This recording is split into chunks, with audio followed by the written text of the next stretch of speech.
Tamu tetap kita yang bahagia, Ustaz Ahmad Dasuki Abdul Rani. Assalamualaikum Ustaz. Waalaikumsalam warahmatullahi ta'ala wabarakatuh. Alhamdulillah, selamat Hari Raya Ustaz. Ya, selamat Hari Raya Aidil-Adha.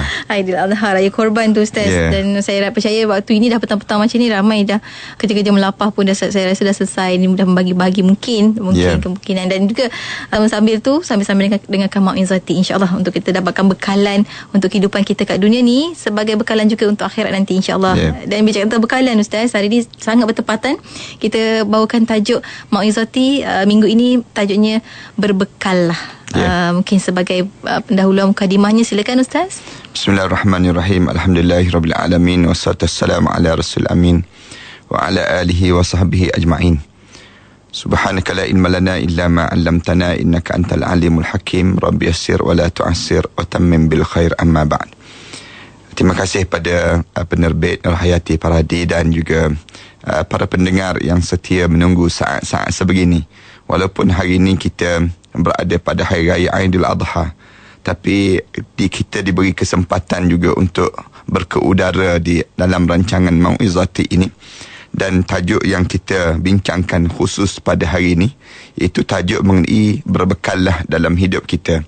Kerana kehidupan kita ini, kita yakin bahawa kita tidak akan hidup selama-lamanya di dunia ini.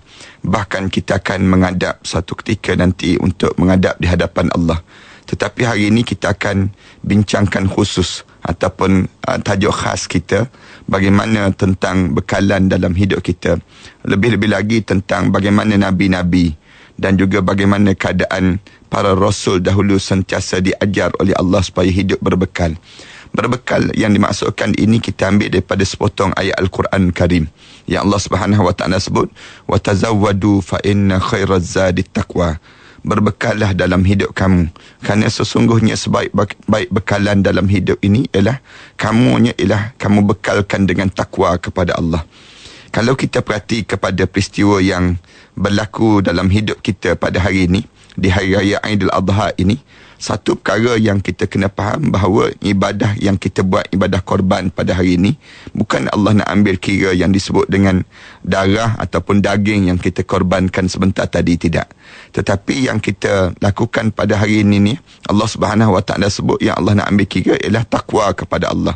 La yanalallahu luhumuha wala dima'uha walakin yanalut taqwa minkum. Allah sebut sesungguhnya Allah tak mengambil kira. Allah tak ambil kira pun daging dan darah yang kamu korbankan pada hari ini. Tetapi yang Allah nak ambil kira ialah takwa kepada Allah. Takwa ini bagaimana? Yang kita diajar supaya kita memahami salah satu cara dalam hidup kita ni, supaya kita sentiasa hidup dalam keadaan ketakwaan diri kepada Allah. Bekalan yang Allah Subhanahu Wa Taala ajar supaya kita ni sentiasa hidup dalam keadaan yang sentiasa tambah dan tambah takwa dalam hidup kita. Kalau orang Melayu kita biasa disebut dengan kalimah takwa ini, maksudnya takutlah pada Allah. Demikian cara mereka. Kalau kita nak sebut yang tu pun tepat juga, betul juga takut. Takut bukan erti kata bagaikan seorang pencuri dengan polis, tidak. Tetapi takut kita ni, dalam takut kita adanya rojak, dalam takut kita adanya harap. Takut mengaka Allah, ya kita takut. Tetapi pada masa yang sama kita harap kepada keredaan Allah Subhanahu Wa Taala dan kita harap pada syurga Allah Subhanahu Wa Taala. Dalam hidup kita tidak pernah dinilai di sisi Allah kerana rupa paras kita. Kita kena faham, Allah tak ambil kira pun rupa paras kita secantik mana dan seelok mana. Ataupun Allah tak ambil kira juga yang namakan dengan pangkat ataupun keturunan yang ada pada kita. Ataupun Allah tak ambil kira juga di sudut yang namakan dengan harta kita sebanyak mana. Tetapi yang Allah ambil kira, bagaimana kita takwa pada Allah Subhanahu Wa Taala. Bahkan kalau kita perhati, Ramadan Allah jadikan untuk takwa pada Allah. Ya ayyuhalladzina amanu kutiba alaikumusiyam kama kutiba alal ladzina min qablikum la'allakum tattaqun. Allah Subhanahu Wa Taala sebut demikian. Ramadan tu aku jadikan puasa untuk diri kamu lalui mesti takwa pada Allah. Kemudian sama juga dengan yang disebut dengan korban yang kita buat ini. Bagaimana kita nak mencapai darjat takwa sampai peringkat kita boleh melalui takwa ini? Mari kita belajar dengan Nabi Allah Ibrahim AS. yang Allah jadikan dalam hidup Nabi Allah Ibrahim AS ini, orang yang sampai peringkat naik darjat dia, tinggi kedudukan dia di sisi Allah, sampai Nabi Ibrahim dan Nabi Muhammad sallallahu alaihi wasallam ini kita kena sebut dalam solat kita. Dua orang ni, Nabi lain kita tak sebut. Nabi Musa kita tak sebut. Nabi Harun kita tak sebut. Nabi Zakaria kita tak sebut. Tetapi yang kita sebut siapa dia? Nabi Muhammad dan juga Nabi Ibrahim AS. Tiap kali mana kita solat, kita sebut dengan dalam solat kita, Allahumma salli ala Muhammad wa ala ali Muhammad kama sallaita ala Ibrahim wa ala ali Ibrahim wa barik ala Muhammad wa ala ali Muhammad kama barakta ala Ibrahim wa ala ali Ibrahim fil alamin innaka Hamidum Majid. Kenapa Nabi Ibrahim kita diajar supaya kita belajar dengan Nabi Ibrahim? Misal contoh pada hari ini dan 3 hari lepas pada ini. Kenapa kita belajar demikian? Nak sebut bahawa orang yang nak sampai darjat takwa, perkara yang pertama yang dia kena faham dalam hidup dia, dia mesti melalui ujian-ujian dalam hidup. Ujian-ujian ini kita tak boleh lari. Bila kita sebut saja kita beriman pada Allah, kita akan diuji oleh Allah. Di antara contoh manusia yang diuji oleh Allah dengan ujian dalam hidup ini siapa dia? Nabi Ibrahim AS. Banyak ujian yang terpaksa dilalui.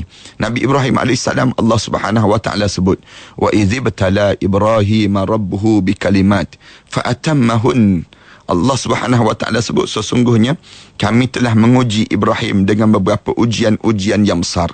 Semuanya dia berjaya untuk melaluinya. Lalu Allah Subhanahu wa taala sebut, qala inni ja'iluka lin-nasi imama.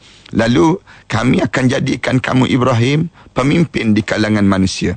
Lalu Nabi Ibrahim jawab balik pada Allah, qala wa min zurriyati.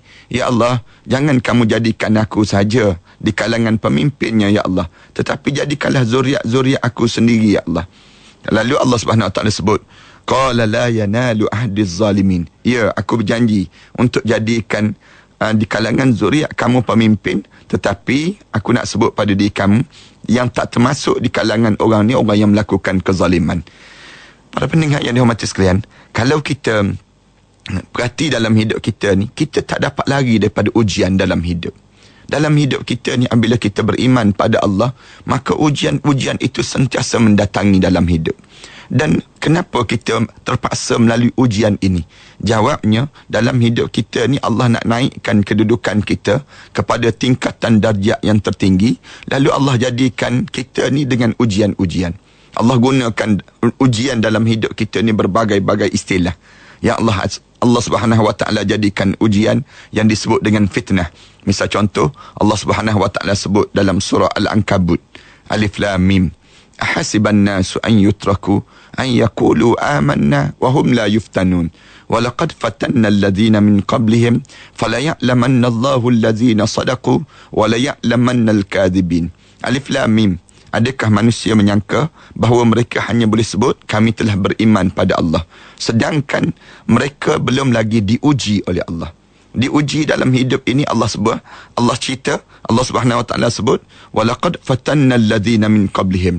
Sesungguhnya kami telah menguji umat-umat sebelum daripada kami. Dengan ujian itu, fala ya'lamannallahu alladhina sadaqu. Allah tahu siapa yang benar-benar beriman. Dengan ujian itu, wala ya'lamannal kadhibin, dan Allah tahu siapa yang dusta kepada Allah. Dalam hidup kita ni, para pendengar yang dihormati sekalian, ujian-ujian ini sentiasa ada. Sama ada ujian kita dalam keadaan kita senang ataupun diuji dengan ujian susah. Hari ini kita diberi kesenangan. Jangan kita ingat bila kita diberi kesenangan itu merupakan satu kenikmatan yang terusan begitu saja, tidak. Tetapi senang yang kita lalui dalam hidup kita ini ujian. Saat mana kita senang, kita sedang melalui ujian. Saat mana kita susah, lagi kita sedang melalui ujian. Ujian-ujian ni Allah Subhanahu Wa Taala guna. Kadang-kadang Allah tak guna dengan kalimah yang disebut dengan kalimah yang digambarkan dengan fitnah tadi. Tetapi Allah Subhanahu Wa Taala guna dengan kalimah ibtila. Misal contoh, Allah Subhanahu Wa Taala sebut, "Walanabluwannakum bisyai'in minal khawfi wal ju'i wa naqsin minal amwali wal anfusi was samarat. Wa basyiris sabirin alladhina idza asabatuhum musibah qalu inna lillahi wa inna ilaihi raji'un." Ini kita diajar supaya demikian. Allah Subhanahu Wa Taala sebut, sudah pasti aku akan uji dalam hidup kamu dengan berbagai-bagai ujian. Ujian apa dia? Bisyai'im minal khauf. Yang pertama, kamu akan diuji dengan rasa takut. Dalam hidup ni diuji rasa takut. Takut ni sentiasa ada. Takut kan, kita dalam hidup kita ni, kita berjalan seorang-seorang rasa takut. Kemudian kita duduk dalam rumah takut. Orang tanya takut apa? Takut hantu maklimah balik ke rumah, kita sebut. Ni takut, dia panggil demikian. Takut dalam hidup ni ada je takut. Kita bekerja takut. Takut kalau tak naik jawatan. Kalau tak dinaikkan pangkat. Ataupun ditukarkan kedudukan. Kita berumah tangga, kita takut. Takut kalau sekiranya kita diuji dengan ujian berantakan dalam kekeluargaan. Dalam hidup kita ni ujian itu sentiasa ada. Tak ada orang yang tidak diuji dengan ujian takut. Kemudian Allah sebut, aku jadikan ujian dalam hidup kamu dalam perasaan lapar dalam hidup. Lapar ni ujian. Manusia ni apabila dia rasa takut, yang pertama tadi, dia akan cari tempat dia nak bergantung. Dia akan cari tempat nak bergantung. Waktu mana dia nak bergantung ni, ada orang yang bergantung, dia akan cari Allah untuk dia bergantung. Sebab tu mulut dia akan sebut Bismillahirrahmanirrahim, wala hawla wala quwata illa billah. Tetapi ada manusia yang apabila diuji dengan ujian takut, dia cari apa dia? Dia cari tangkal, dia cari azimat, dia cari tok bomoh, dia cari benda-benda yang khurafat dalam hidup dia. Dia cari permata untuk dia nak jadikan tangkal pada diri dia. Semua ni ujian dalam hidup, dia panggil perasaan takut. Yang kedua, ujian yang Allah jadikan ujian lapar. Lapar ni biasanya apabila manusia lapar, dia jadi tamak. Kaedah manusia dia lapar, dia akan jadi tamak. Sebagaimana kita kan kalau kita pergi dalam bulan Ramadan tu, kita lapar, kita tengok masuk dalam bazar Ramadan tu, kita rasa nak beli semua barang yang ada dalam bazar Ramadan. Kalau boleh yang meniaga-meniaga tu pun kita nak beli. Nak sebutnya laparnya kita. Tetapi Allah jadikan pada kita, waktu mana kita lapar ni, kita kena kawal diri kita. Ujian dalam hidup. Kemudian wa naqsim minal amwal. Allah jadikan ujian dalam hidup kita, dikurangkan harta benda kita. Allah jadikan dalam hidup kita ni, tak selama-lamanya kita ni senang je, banyak je harta. Tak. Waktu mana kita banyak harta, mungkin saja Allah akan jadikan suatu hari nanti dikurangkan harta dalam hidup kamu. Wa naqsim minal amwal. Harta apa dia? Kadang-kadang orang yang nampak harta ni, dia nampak duit, dia nampak yang disebut, ya betul, yang tu salah satu daripada harta. Tetapi dalam hidup kita, anak-anak kita, harta kita. Kadang-kadang kekeluargaan kita, harta kita. Kadang-kadang Allah kurangkan yang disebut dengan harta benda dalam diri kita ni, kurang kasih sayang. Misal contohnya, wa naqsim minal amwal, dikurangkan harta benda. Yang keempat, Allah jadikan ujian dalam hidup kita, wal anfusi, Allah matikan orang yang kita sayang.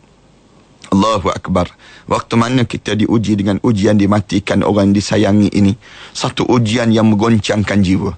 Tengah-tengah kita sayang pada suami kita, Allah matikan suami kita. Tengah-tengah kita sayang pada isteri kita, Allah matikan isteri kita.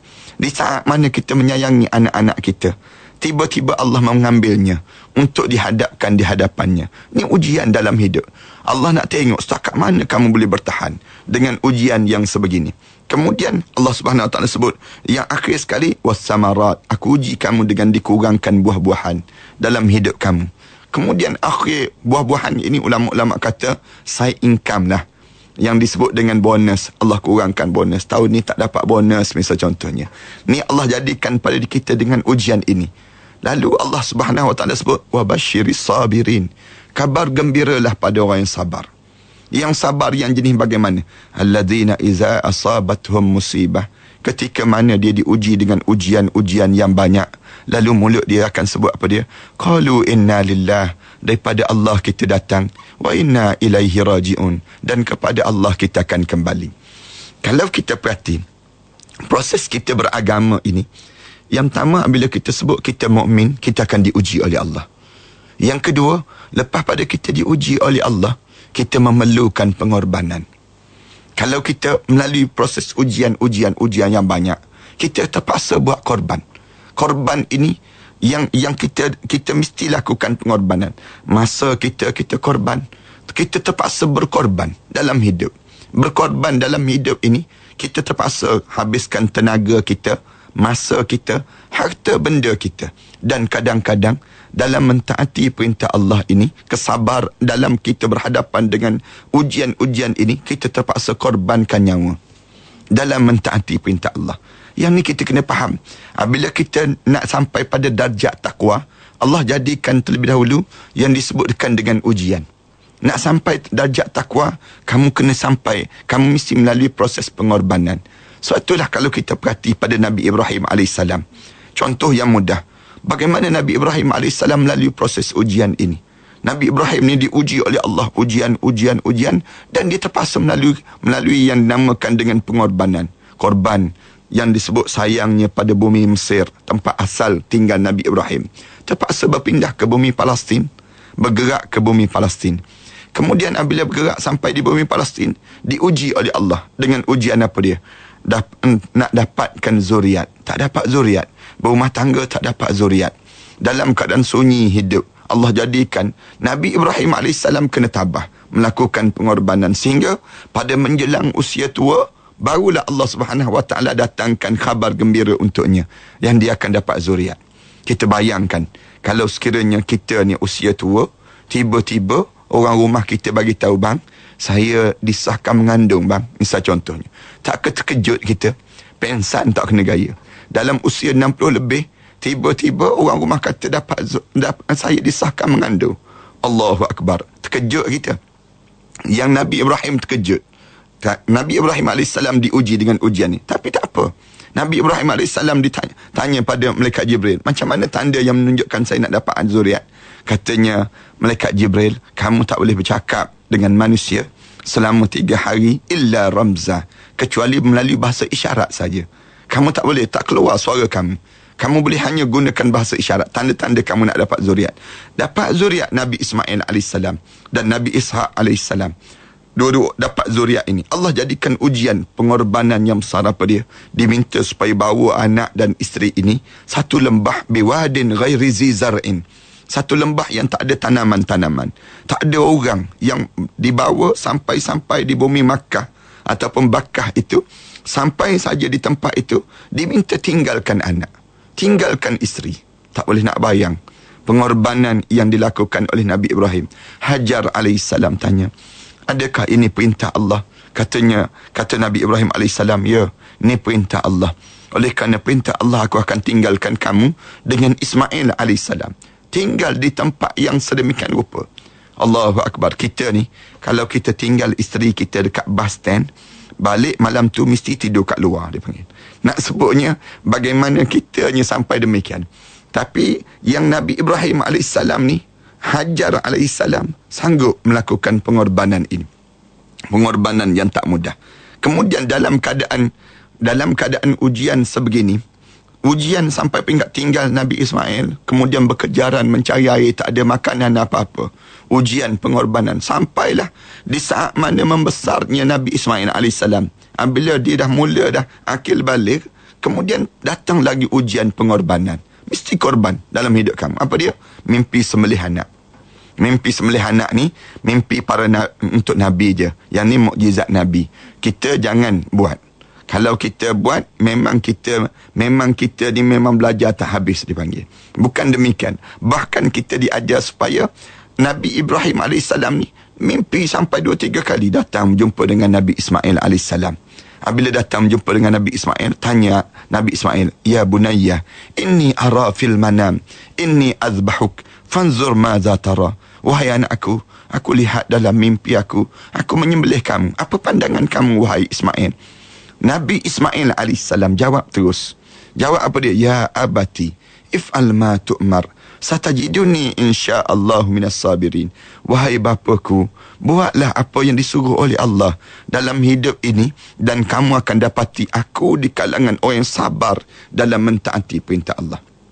Ulama' kata, kalau kita melakukan pengorbanan, lepas pada kita buat pengorbanan, kita perlu pada kesabaran. Perlu pada kesabaran.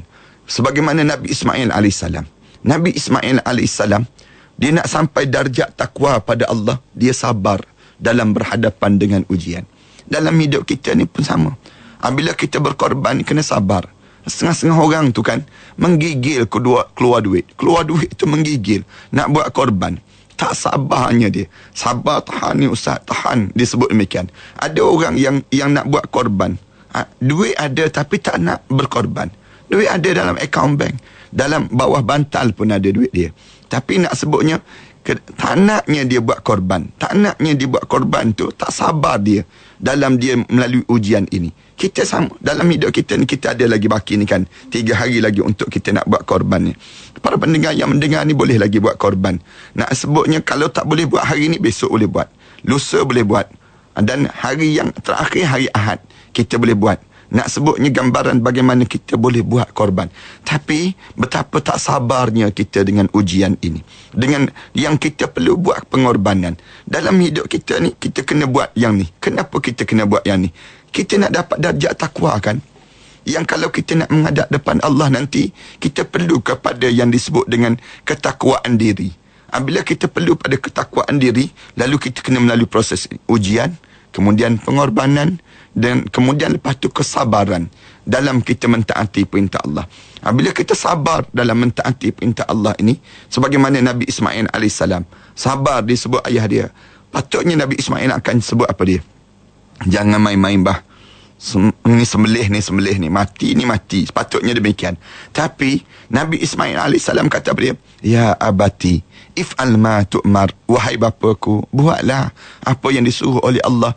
Satajiduni insya'Allah minas sabirin. Kamu akan dapati saya dengan izin Allah, saya di kalangan orang yang sabar. Ini nak sebutnya kita demikian. Kita kena berlatihlah dalam diri kita untuk kita menjadi manusia yang sabar. Bila tanya sabar tu bagaimana? Sabar ni bagaimana? Katanya Rasulullah sallallahu alaihi wasallam dalam hadis Rasulullah, as-sabru indas sadamatil ula. Sabar ni di waktu mana mula-mula kamu kena. Itu sabar yang terbaik. Kalau dah 2-3 hari dah berlalu baru nak sabar, itu bukan sabar yang terbaik. Sabar yang terbaik ni mula-mula kena. Kan ada orang kan, waktu mana dia keluar masjid, dia tengok kasut dia hilang. Boleh tahan tak mulut dia? Ada orang boleh tahan, ada orang tak boleh tahan. Ada orang mula cekak pinggang, dia mula sibuk cari menatang mana curi kasut aku ni disebut. Dia mula tu. Dia mula. Yang dia tak tahannya, dia kata aku tak halal dunia akhirat. Tak halal dunia akhirat tak apa juga. 7 keturunan disambung sikit lagi. Nak sebutnya tak sabarnya. Jangan. Sabarlah. Mungkin sahaja kita dalam keadaan sebegini kita diuji oleh Allah. Sabar kan. Ni dalam sehari 2 ni kita kecohkan pasal imam kena tampar kan. Ni nak sebutnya kesabaran.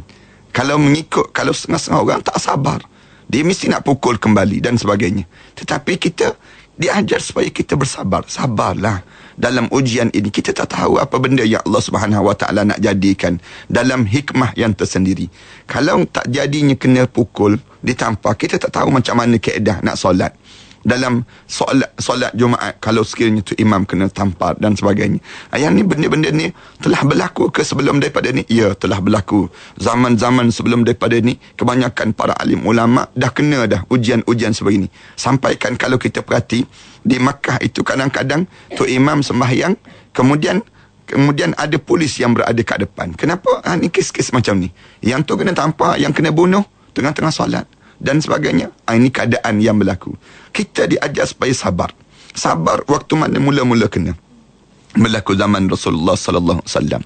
Tatkala mana Rasulullah melalui satu perkuburan, tanah perkuburan, Rasulullah melihat ada seorang ibu yang menangis teresak-esak di atas kubur itu. Lalu Rasulullah sallallahu alaihi wasallam pergi menegur ibu tersebut. Yang pernah kita cerita peristiwa ini. Rasulullah pergi tegur ibu tersebut, ya ummah, isbirillah wattaqi. Wahai ibu, sabarlah dan bertakwalah pada Allah. Dia pun pandang tu kepada Rasulullah. Ilaika anni, innaka lam tusab bi musibati. Kamu siapa? Kamu tak kena dengan musibah yang saya kena. Pergi jauh pergi, dia halau Rasulullah.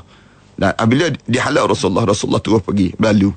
Kemudian datang sahabat tegur ibu tersebut. Ibu kenal tak siapa yang menegur ibu tadi? Katanya ibu sebut, apa aku peduli? Maknanya apa aku kisah, senang ceritanya. Katanya sahabat ini sebut, dia kata, itulah Nabi yang menegur, itulah Nabi Muhammad sallallahu alaihi wasallam. Terkejut dia. Yang menegur ibu tadi Nabi. Dia kata, tunjukkan aku di mana rumah Nabi. Lalu apabila ditunjukkan rumah Rasulullah, dia pergi, falam yajidhu bawabin. Didapati tak ada pun pengawal rumah Rasulullah. Lalu apabila dia terketuk je pintu rumah Rasulullah sallallahu alaihi wasallam, Rasulullah buka, bagi salam semua. Kemudian Rasulullah sallallahu alaihi wasallam belum sampai ibu tu bagi tahu apa-apa lagi. Rasulullah sebut, wahai ibu, innamas sabru indas sadamatil ula. Sesungguhnya sabar itu ketika mana mula-mula kita kena. Mula-mula kita kena sabar. Dalam kita hidup orang yang beriman pada Allah ini, kita kena jadi demikian. Mula-mula kita kena tahan. Tengok anak kita main, kita dah pesan dah. Jangan main. Tiba-tiba dia main juga. Main pom pecah cermin. Kita dah pesan dah. Boleh tahan tak waktu tu? Setengah-setengah orang dia mula berderau, naik ni darah sap naik. Dah mula tu dia pergi tampar anak dia. Dia tampar anak dia. Apa yang dia dapat? Benda apa yang dia telah dapat? Yang pertama, cermin itu dah pecah. Dia pun tak dapat kembalikan balik cermin tersebut. Yang kedua, dia pergi tampar anak dia. Apa yang dia dapat? Dengan dia tampar tersebut, dalam keadaan begitu anak dia pun dah merah muka, dalam keadaan menangis teresak-esak. Dah mula tu, tengok anak dah menangis teresak-esak, mula nak pujuk. Malam ni abah belanja tom yum ya, dia sebut. Dah mula nak pujuk balik. Waktu mana yang nak sebutnya gambaran bagaimana kita ni tak sabar dalam hidup ini. Kalau kita nak jadi orang yang bertakwa pada Allah, kita kena belajar menjadi orang yang sabar dalam menahan kerenah-kerenah perjalanan hidup. Kalau kita nak jadikan bekalan dalam kehidupan kita ini. Ini di antara yang kita perlu fahami dalam perjalanan hidup kita. InsyaAllah. Kalau kita kata sabar, tapi masih ada rasa berbatas lagi, tu bukan sabar namanya Ustaz. Masih belum sabar lagi. Sabar itu indah. Untuk anda sabar dahulu, kita akan berhenti rehat seketika. Bagi anda jangan kemana-mana, teruskan bersama kami menerusi Mau'izati. Di IKIM FM, Mau'izati kembali petang ini. Temakan anda menerusi edisi khas Mau'izati, edisi khas Aidil Adha. Alhamdulillah, bicara tentang pengorbanan, itu juga adalah sebahagian dari bekalan kehidupan kita. Nak dapatkan hujung tu takwa tu Ustaz ya. Kalau Ramadan takwa, untuk ujung tahun hijrah pun kita nak, dalam kehidupan kita ni ada takwa yang Allah bekalkan insya-Allah. Dan kita nak sambung lagi berkenaan dengan berbekal lah untuk kehidupan kita ni. Sambungan sedikit Ustaz, mungkin juga sebagai kesimpulan juga. Kalau kita perhati dalam kehidupan kita ini, ramai di kalangan kita sibuk dengan mengumpulkan harta biar banyak. Ramai di kalangan kita mengumpulkan pangkat biar besar, biar tinggi dan sebagainya. Ada di kalangan kita sibuk berbekal dalam hidup mereka satu bekalan yang dia nak kena tinggal. Tetapi kenapa kita tak sibuk dengan bekalan yang kita nak kena bawa? Dalam hidup kita sepatutnya kita fikir tentang apa yang perlu kita bawa. Bukan kita kena fikir apa yang kita nak tinggal. Yang kita nak tinggal, mereka yang tinggal ini, mereka pandailah mereka buat untuk mereka perjalanan meneruskan survival hidup mereka. Tetapi ramai di kalangan kita kan, dia kumpul harta banyak. Kemudian dia meninggal dunia. Sedangkan dia sendiri Al-Quran tak boleh baca. Sedangkan dia sendiri aurat pun tak tertutup. Sedangkan dia sendiri zakat pun tak tertunai dalam hidupnya. Dalam hidup kita ni, biarlah kita berbekal satu benda yang kita nak bawa dan bawa manfaat waktu mana kita menghadap depan Allah. Jadi bekalan yang kita perlu kita bawa ini ialah bekalan amalan-amalan. Selain nak sebutnya tadi, nak dapat takwa tadi, kita kena ada amalan-amalan. Amalan-amalan yang kita kerjakan. Dan amalan-amalan ini, mesti kita ni konsisten dengan amalan kita ini. Mesti kita istiqamah. Jangan sampai peringkat waktu mana kita dekat nak meninggal dunia nanti, kita dalam keadaan kita teragak-agak untuk kita nak menghadap depan Allah. Sedang teragak-agak ni kenapa? Kerana cinta kita terlampau besar terhadap dunia, yang menyebabkan kita teragak-agak. Mati ke tak mati, mati ke tak mati. Mati ke tak mati ni pada diri dia dalam sampai peringkat dia tak nak mengucap na'udzubillah min zalik. Bila kita tak ada amalan yang konsisten, amalan kita yang kita istiqamah dalam hidup kita untuk kita dalam keadaan menghadap depan Allah, lalu menyebabkan kita ni terganggu pada diri kita. Terganggu sampai kita jadi buruk sangka, na'udzubillah min zalik, dengan Allah. Berburuk sangka dengan Allah ni ramai. Manusia yang hampir dengan kematian. Ramai mana kan orang sibuk tanya, kenapa saya mesti sakit? Kenapa orang itu tak sakit? Kenapa saya mesti susah? Kenapa orang tu tak susah? Allah tak adil lah pada diri saya. Dia akan mula timbul perkara demikian. Sedangkan Islam ajar, kamu kena ingat, setiap perkara yang tertentu yang Allah jadikan dalam hidup ini, Allah dah agih-agihkan sesempurna mungkin untuk diri kamu. Setiap orang ni dia ada jodoh, rezeki dan kehidupan yang telah ditentukan oleh Allah, yang Allah susun. Dan manakala kita pula kita diajar supaya menerima setiap qada dan qadar Allah. Jangan sampai peringkat kita ni jadi buruk sangka dengan Allah. Sehingga kan kita ni jadi, waktu mana dekat nak meninggal dunia, kita jadi tak nak untuk menghadap depan Allah. Bahkan dalam hadis Rasulullah, hadis kursi disebut, man ahabba liqa Allah, ahabba Allahu liqa'ah. Dalam hadis Rasulullah, bukan hadis kursi. Rasulullah sallallahu alaihi wasallam sebut, siapa-siapa yang mencintai untuk berjumpa dengan Allah, Allah suka sangat nak berjumpa dengan dia. Wa man ahabba liqa Allah, wa man kariha liqa Allah. Siapa yang benci untuk dia berjumpa dengan Allah, karihallahu liqa'ah. Allah pun benci untuk berjumpa dengan dia. Kebencian itu datang daripada mana? Dan kecintaan itu datang daripada mana? Datang daripada hati kita. Hati kita yang sentiasa kita pupuk dia, sentiasa kita didik dia, sentiasa kita belai dia. Sehingga kan kita ni rasa, waktu mana kita nak dekat menghadap depan Allah tu, kita dah yakin sungguh-sungguh, aku dah bekalkan diri aku dengan takwa pada Allah. Aku dah banyak dah amalan yang aku kerjakan, walaupun tak sesempurna mungkin. Dalam diri kita ni, kita nak sebut pada Allah, ya Allah, aku dah terbaik dah. Sebagaimana Nabi Muhammad, sebagaimana Nabi Ibrahim, sebagaimana para anbiya di kalangan para salihin dan syuhada dahulu, di kalangan mereka sentiasa berbekal yang ni. Demikian juga dengan kita.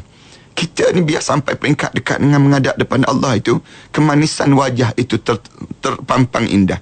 Dan kita rasa seronok, ya Allah, aku memang dah bersedia untuk menghadap depan kamu sekarang ini, ya Allah. Tetapi jangan sampai peringkat muka kita pun berkerut. Kita pun tak bersedia nak menghadap depan Allah. Kenapa? Kerana hati kita ni terikat dan terlampau kuat sangat dengan dunia. Terlampau kuat sangat dengan dunia, sehingga kan kita menolak untuk menghadap depan Allah. Dan kita kena ingat, para pendengar yang dihormati sekalian, waktu mana kita hidup atas dunia ni, kita diajar supaya sentiasa membekalkan dan berbekal dengan amalan-amalan yang soleh. Duduk dengan para alim ulama', jangan cerca para alim ulama', jangan caci para alim ulama'.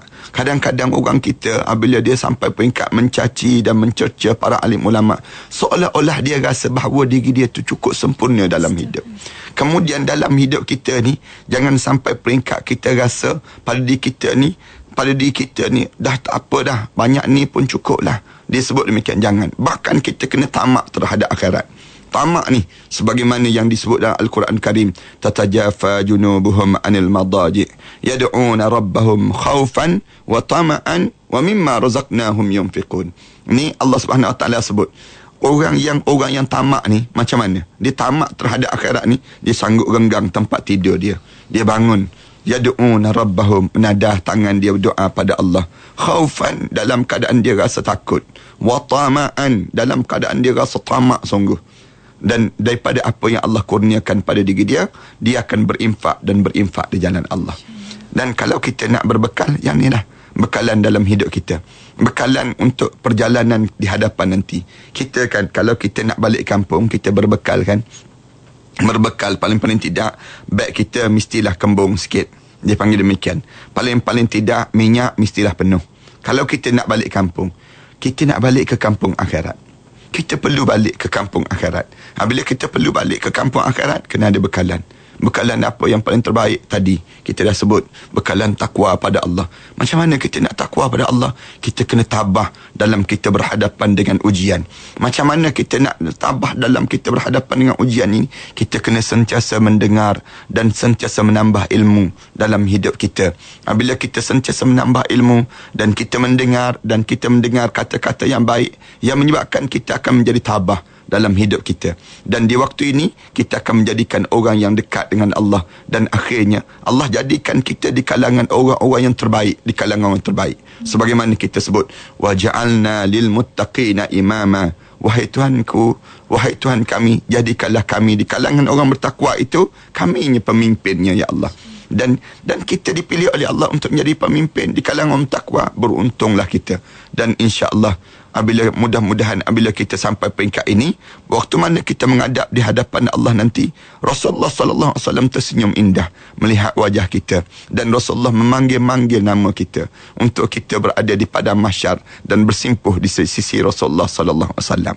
Amin ya rabbal alamin. Itu bukannya mudah Ustaz. Saya kena usahakan Ustaz. Saya kena usahakan insya-Allah. Dan sungguhnya hidup ni sebuah perjalanan persinggahan kita ni demi nak kutip bekalan tu je Ustaz ya, untuk kita nak berhenti di destinasi yang hujung nanti, yang hakiki, iaitu akhirat nanti insya-Allah. Terima kasih banyak Ustaz atas pencerahan pada hari ini. Membuka mata, membuka hati, itu yang paling penting sekali untuk kita sama-sama beramal dengan amal-amalan baik dapat untuk meraih takwa itu insya-Allah. Terima kasih banyak Ustaz. Selamat Hari Raya. Assalamualaikum. Stres.